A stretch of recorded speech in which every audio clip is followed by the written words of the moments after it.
성경을 각 나라 말로 번역을 하려면 번역의 대본인 본문, 텍스트가 있어야 합니다.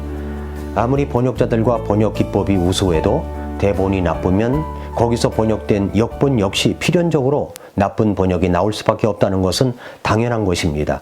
성경은 두 줄기로 내려왔다고 했죠. 다소사본의 줄기로 내려온 성경이 있고 소소사본 줄기로 내려온 성경이 있습니다. 다소사본, 공인 본문으로 번역한 성경이 1611년에 번역된 킹제임스 성경입니다. 소소사본으로 번역된 성경이 오늘날의 모든 현대 역본들, NIV, NASB, 개역성경, 공동번역, 표준 새번역 등의 모든 현대 역본들입니다. 저는 어떤 성경을 갖고 있던 신앙생활을 아름답게 하시는 분들이 많다고 생각합니다. 제가 소소사본으로 번역된 성경을 가지고 있는 분들을 폄하하는 것이 절대 아닙니다. 저도 개역성경으로 구원받았습니다. 개역성경으로 주님을 닮아가려고 노력했던 사람이고 개역성경으로 설교를 했고 개역성경으로 말씀을 묵상하고 주님을 닮아가려고 노력했던 사람입니다. 그러니까 여러분 오해하지 마십시오. 그러나 저는 침례교회 목사입니다. 알고 봤더니 세례가 아니라 침례입니다. 성경에는 원래 없음이라는 구절이 없었습니다. 그런데 그것을 빼버리거나 삭제하거나 단어 자체를 반대되는 단어로 바꿔치기 한 성경이 있었습니다. 그것이 정말 안타까운 것입니다. 그런데 그런 일에 악영향을 끼친 두 학자가 있었습니다. 두 학자. 그 학자가 바로 성공회의 웨스트코트와 호르트라는 사람입니다. 이 두 사람이 만든 그리스어 비평 본문을 가지고 현대 역본들이 번역되었기 때문에 우리가 이것을 가만히 자세하게 들여다볼 필요가 있는 것입니다. 이 비평 본문을 만든 웨스트코트와 호르트의 사상이 그리스어 본문에 어떤 영향을 미쳤는지 살펴봐야 되는 것입니다. 사실 이 두 사람, 웨스트코트와 호르트, 이 두 사람은 신약성경과 관련해서 논쟁의 여지가 참 많은 사람입니다.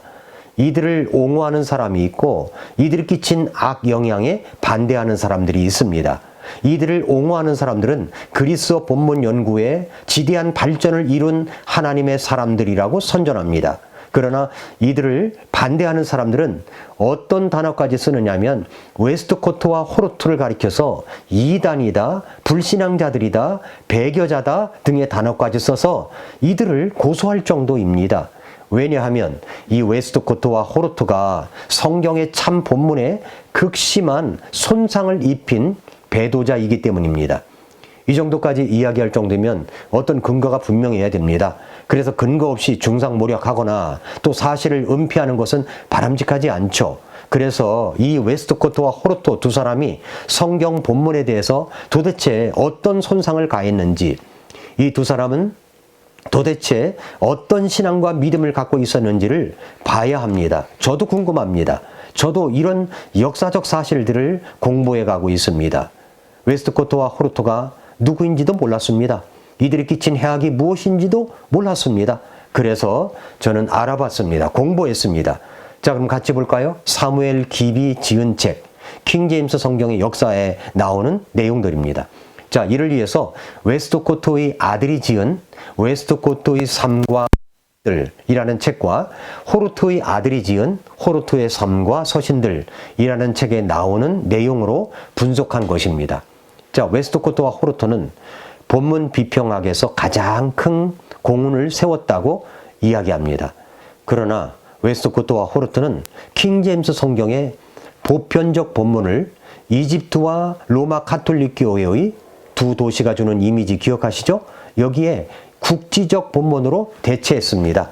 이 두 사람은 킹제임스 성경과 그것의 기초가 되는 그리스어 공인 본문이 지닌 우월성에 대해서 매우 분개한 것으로 알려지고 있습니다. 또한 웨스트코트와 호르트는 바티칸 사본과 신의 사본, 기억하시죠? 예, 좋은 사본들이 아닌데도 불구하고 가장 오래되었기 때문에 가장 좋은 사본이라고 믿었던 사람들입니다. 호르트가 안디옥 본문, 즉 보편적 본문의 두 사본의 연대와 비슷하다는 것을 인정하긴 했지만 여전히 그 두 사람, 웨스트코트와 호르트는 카톨릭 사본들을 신뢰했던 사람들입니다. 보편적 본문이 로마 카톨릭 본문만큼이나 오래되었다는 것을 알고서도 웨스트코트와 호르트는 성경 역사에서 이 본문이 차지한 높은 권위를 밑으로 끌어내리려고 애를 썼던 학자들입니다. 호르트가 이런 감정을 드러냈습니다. 나는 그 야비한 공인 본문에 질질 끌려다니면서 그리스어 성경을 거의 읽지 못했기 때문에 지난 몇 주 전까지만 해도 본문의 중요성을 전혀 알지 못했다. 전적으로 후대 사본들의 기초를 둔 그 비열한 공인 본문을 생각하면 그런 초기의 것들, 로마 카톨릭 사본들이 있다는 것은 정말로 큰 복이다. 이렇게 이야기를 했습니다. 그러니까 웨스트코트와 호르트는 국지적 본문인 소수의 영절, 대문자 사본들을 기초로 하여 수정 그리스어 본문, 비평 본문을 만들어냈습니다. 이미 알려진 바와 같이 이 왜곡된 로마 카톨릭 사본들은 심지어 자기들까지도 서로 일치하지 않는 부분이 많았었습니다. 그런데 참으로 역설적인 것은 웨스트코트와 호르트가 자기들의 본문을 만들 때 이미 이러한 사실을 잘 알고 있었다는 것입니다. 이 사람들이 성경의 주요 교리들을 공격한 역사를 지닌 사본 계열에 큰 중점을 둔 것은 결코 놀랄만한 일은 아니라는 것입니다. 참으로 놀랄만한 일은 뭐냐면 그 두 사람 중에 어느 한 사람도 성경을 대하면서 그것을 이미 사라진 역사가나 철학자의 글과 다르게 취급해야 한다는 것을 믿지 않았다는 것입니다. 다시 말해서 웨스트코트와 호르트는 하나님의 말씀인 성경을 인간의 글인 고문서를 같은 방법으로 인간의 그린 고문서를 같은 방법으로 평가해야 된다고 주장했습니다. 그래서 호르트는 이렇게 말했습니다. 여러 번 베껴 쓴 모든 산문에서 거의 발견되는 것처럼 신약성경 본문 안에도 생략에 의한 본문의 부패보다 삽입에 의한 부패가 훨씬 더 많다. 이 말은 말이죠. 정말 그냥 지나칠 수 없는 말입니다. 심각하게 생각해야 됩니다. 과연 하나님께서 자신의 책이 세익스피어나 플라톤의 글과 비교하여 전혀 다를 바가 없다고 믿는 사람들을 사용하시겠습니까? 성경이 여느 사람들의 글과 다르다고 믿는 것은 그리스도인의 기본적인 신앙입니다. 그런데 웨스트코트와 호르트는 그렇게 믿지 않았습니다. 이 두 사람은 성경의 진리를 부정할 수 있었기 때문에 유명해진 사람들입니다. 자, 먼저 호르트의 문제점을 보겠습니다. 호르트는 창세기의 에덴 동산의 실제를 부인했습니다. 뭐라고 그랬냐면 나는 에덴 동산 같은 곳은 존재하지 않았다고 생각하며 또한 아담의 타락도 영국의 시인 콜리치가 정확히 지적한 것처럼 그의 후손들과 타락과 전혀 다를 바가 없다고 생각한다. 이렇게 말했습니다. 어찌 이럴 수가 있습니까? 호르트는 성경은 오류가 없다는 사실을 믿지 않는 불신앙자였습니다. 또 호르트는 또 이렇게 말했습니다. 만일 당신의 협조를 얻기 위해 신약 성경의 절대 무오류성을 믿어야 한다면 유감스럽게도 나는 당신과 함께 할 수 없습니다. 그러니까 성경의 무오류성을 믿지 않았다는 거죠. 호르트가 그런 사람입니다. 또 말하기를 당신이 성경의 절대 무오류성을 지지하는 한 나는 당신과 함께 갈 수 없소. 이렇게 또 말했습니다. 그러니까 호르트라는 사람은 성경의 무오류성을 믿지 않았던 사람입니다. 그는 같은 시대를 산 복음주의자들, 성경을 바르게 믿고 올바르게 말씀을 전하는 사람들에 대해서는 감동을 받은 적이 없지만 오히려 호르트는 진화론을 주장한 다윈에 대해서는 큰 존경심을 가지고 있었던 사람입니다. 그래서 자신의 동료인 웨스트코트에게 흥분된 어조로 이렇게 말했다고 합니다. 다윈에 대해서 읽어봤어? 그 이론에 대해 무엇라 말할 수 있을까? 비록 어렵기는 하지만 반박할 수 없는 그 무엇이 있었어. 어찌됐든 그런 책을 읽는다는 것은 큰 기쁨이요. 이렇게 말한 사람입니다. 다윈을 더 존경했던 사람이라는 거죠. 그는 자신의 주의를 가장 많이 끈 책이 다윈의 책이라고 말합니다. 다윈에 대해서 자부심을 느낀다고까지 하는 비성경적인 오류자였습니다. 또 호르트는 문자 그대로의 영원한 지옥을 믿지 않았던 학자였습니다. 모순된 것이 뭐냐면 마귀와 지옥에 대한 개념을 그는 믿지 않았지만 로마 가톨릭 교회의 어거스틴이 만든 교리, 성경에도 없는 연옥에 대해서는 마음속으로 믿고 있었다는 것입니다.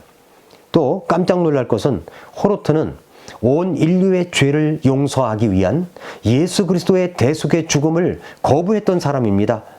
그러니까 뭡니까? 그는 구원받지 않은 사람이었죠.